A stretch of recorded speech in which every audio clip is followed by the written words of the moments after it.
Gimana kalau saya bilang ada sebuah sistem operasi buat pikiran kita yang bisa mengatasi kecemasan dan umurnya udah lebih dari 2000 tahun? Yuk kita bedah bareng-bareng. Oke, kita mulai dari sini deh. Pernah nggak sih ngerasa, aduh kok kayaknya khawatir terus ya? Kayaknya di dunia yang serba ngebut ini, cemas tuh udah kayak teman kita sehari-hari, ya kan? Dan ternyata nih, kalau kamu ngerasa gitu, kamu nggak sendirian. Jauh dari itu. Buku Filosofi Teras ngutip sebuah survei yang lumayan mengejutkan. 63%. Bayangin, hampir 2 dari 3 orang tuh ngerasa sangat khawatir. Jadi ini bukan cuma masalah personal kita, ini masalah kita bareng-bareng. Nah, rasa khawatir yang terus-terusan ini tuh bukan cuma soal perasaan aja. Anggap aja ini kayak pajak mental yang nggak kelihatan, yang kita bayar tiap hari. Pajak ini nyedot energi kita, waktu kita yang berharga, dan ujung-ujungnya bisa ngerusak kesehatan fisik kita juga. Seringnya kan kita cari solusi itu ke hal-hal baru, aplikasi terbaru, tren kesehatan paling kekinian. Tapi gimana kalau ternyata jawaban yang paling manjur itu justru datang dari masa lalu? Sebuah sistem operasi mental yang diciptakan 2000 tahun yang lalu.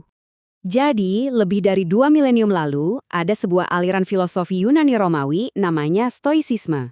Tujuannya simpel tapi dalam, ngebangun ketangguhan mental biar kita kuat ngadepin pasang surutnya hidup. Dan yang keren, ini dipraktekin sama semua kalangan loh, dari seorang budak sampai kaisar Roma yang paling berkuasa. Di buku Filosofi Teras tadi, ada analogi yang keren banget. Coba bayangin, Stoicisme itu kayak operating system buat pikiran kita.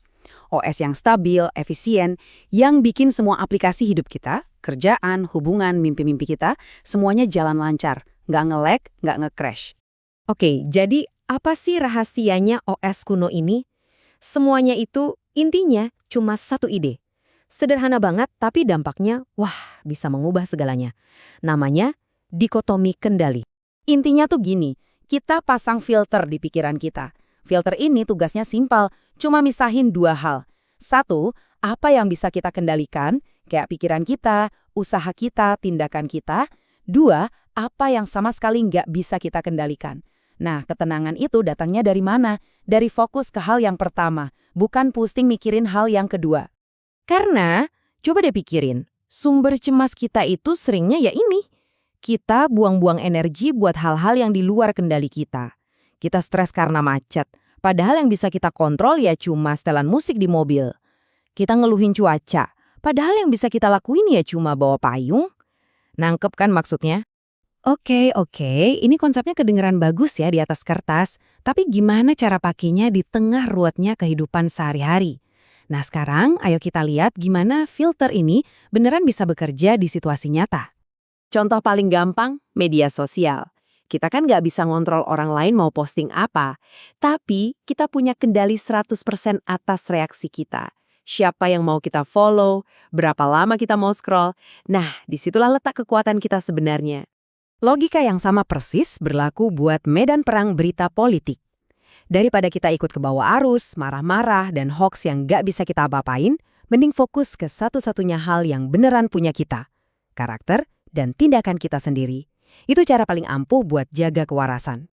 Nah, biar otot mental ini terlatih, ada metode praktis yang gampang diingat. Namanya STAR. Jadi pas kamu ngerasa mulai kepancing emosi, pertama, stop. Berhenti dulu, jangan langsung bereaksi. Kedua, think and assess. Coba pikirin, oke, di situasi ini apa yang beneran bisa saya kontrol. Terakhir, respon. Kasih respon yang bijak, bukan reaksi yang ngikutin emosi sesaat. Oke, terus tujuan akhirnya apa sih dari semua latihan ini?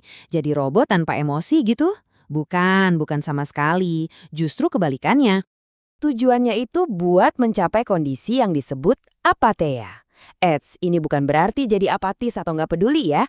Bayangin aja ini kayak ketenangan batin yang kuat banget.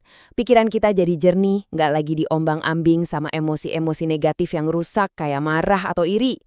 Nah, ketenangan jiwa atau apatheia inilah yang jadi fondasi buat benteng batin kita. Sebuah benteng mental yang bikin kita bisa tetap berdiri tegak, tetap damai, gak peduli seberapa kenceng badai kehidupan di luar sana. Jadi, setelah kita ngobrolin soal kebijaksanaan kuno ini, saya mau tinggalin satu pertanyaan buat kamu renungin. Coba pikirkan, apa satu hal, cuma satu hal aja, di luar kendali kamu, yang mau kamu putuskan untuk berhenti kamu khawatirkan mulai hari ini juga?